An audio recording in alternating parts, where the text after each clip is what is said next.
Hello అండి. So అందరికీ very good morning.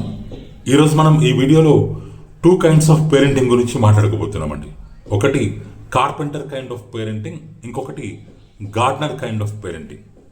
So ముందుగా ఒక కార్పెంటర్ అనేవాడు ఏం చేస్తాడు?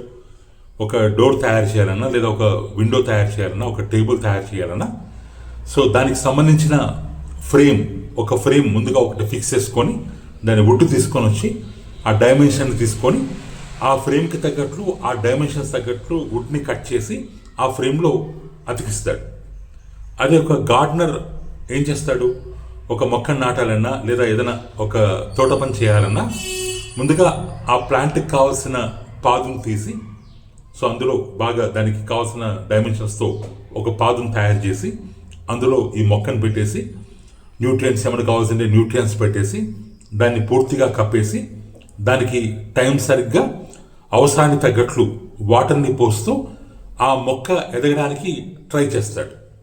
సో మన పేరెంటింగ్ కూడా యాజ్ ఎ కార్పెంటర్ లాగా మనం ఒక ఫ్రేమ్ గీసేసి మన పిల్లల్ని నువ్వు ఇంజనీర్ కావాలి, లేకుంటే నువ్వు డాక్టర్ కావాలి, దానికి కావాల్సిన స్కూల్ ఇది, దానికి కావాల్సిన ఫౌండేషన్ ఇది, దానికి కావాల్సిన కోర్స్ ఇది అని దాంట్లో చేర్పించేసి ఆ ఫీజు కట్టేసి ఆ ఫ్రేమ్లో వాళ్ళని బంధించామనుకోండి, సో వాళ్ళకు స్వేచ్ఛ అనేది ఉండదు.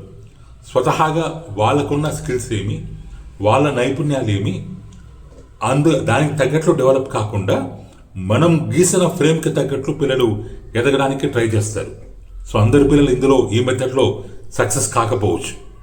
అలా కాకుండా యాజ్ ఎ గార్డనర్ లాగా మనం పిల్లలకు కావాల్సిన మినిమం రిక్వైర్మెంట్ అందిస్తూ, వాళ్ళు మంచి స్కూల్కి పంపిస్తూ, టైం సరిగ్గా ఫీజులు పే చేస్తూ, వాళ్ళకి బుక్స్ కొనిస్తూ, కొద్దిగా ఎక్స్ట్రా కరిక్యులర్ యాక్టివిటీస్ కూడా ఇంపార్టెన్స్ ఇస్తూ, వాళ్ళు ఏమనుకుంటున్నారు, ఏం కావాలనుకుంటున్నారు అది తెలుసుకోవడానికి ప్రయత్నిస్తూ, దాని తగ్గట్లు మనం అన్ని సమకూరుస్తూ వెళ్ళామనుకోండి, సో పిల్లలు కూడా కష్టపడి కాకుండా ఇష్టపడి చదవడానికి ట్రై చేస్తారు. భవిష్యత్తులో వాళ్ళ స్కిల్స్కి తగ్గట్లు ఎదగడానికి ట్రై చేస్తారు.